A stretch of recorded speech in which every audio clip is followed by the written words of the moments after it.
Welcome back. The late fashion designer Coco Chanel once said a woman who cuts her hair is about to change her life. A new study out of the US suggests the pursuit of perfect hair could actually be impacting our health.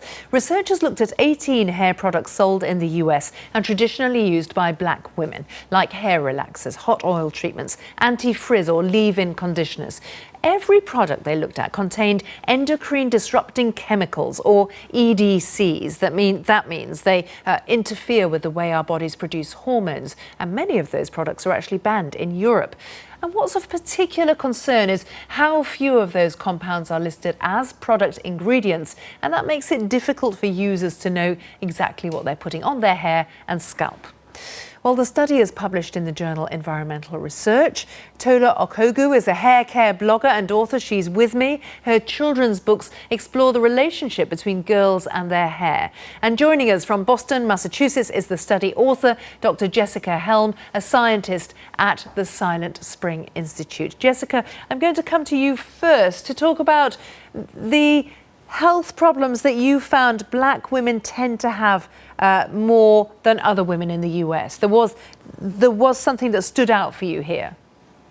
Yeah, thanks for having me. So we know from previously published research that black women have higher rates of uterine fibroids, of infertility, earlier onset of puberty, as well as rising rates of endometrial and breast cancers.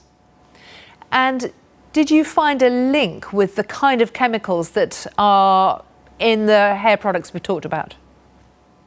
So what we found was that endocrine disrupting chemicals were frequently present in these products.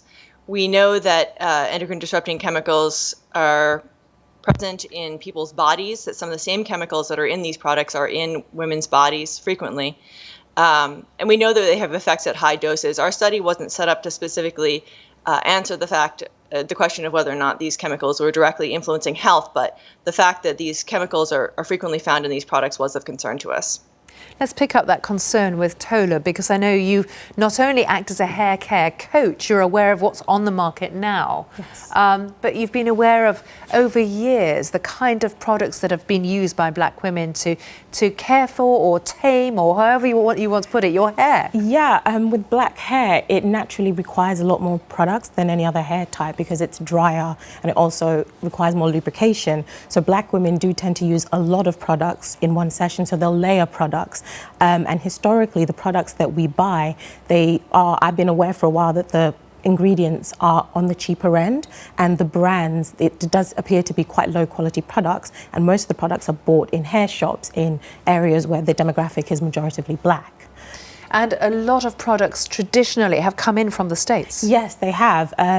Historically, I mean, I've been using hair products obviously for a long time, and when I was young, my mother used to relax my hair with little relaxer box kits that were directly imported from the US. So historically, most of our products do come from the US. And Jessica, there is another concern, which is often the ingredients aren't fully listed, so it's hard to know what you're dealing with when you buy these products. That's right. Yeah, we actually found that the majority of the chemicals that we detected weren't listed on the ingredient label.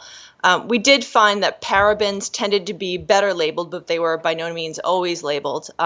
Fragrance chemicals tended to be labeled with the word fragrance, but the actual ingredients within those fragrances were not listed on the label. Do you think, Jessica, that black women who use these products that are directed at them as a market should be worried about their health because of this? Yeah, that's a good question. From a precautionary approach, I think it makes sense to reduce exposures to products that have chemicals that may cause harm, and where there are opportunities to reduce that exposure, I think it makes sense to do that.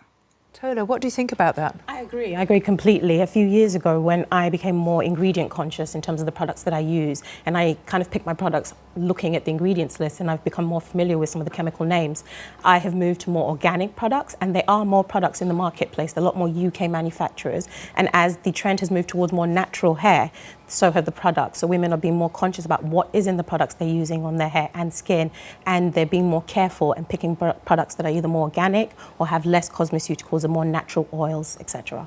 And Tola, I'm interested in the fact that you speak to a younger audience as well. I mean, partly because of your coaching, but also the children's books. I think we can show some of the front covers of the books that you've published and are about to publish. Yes.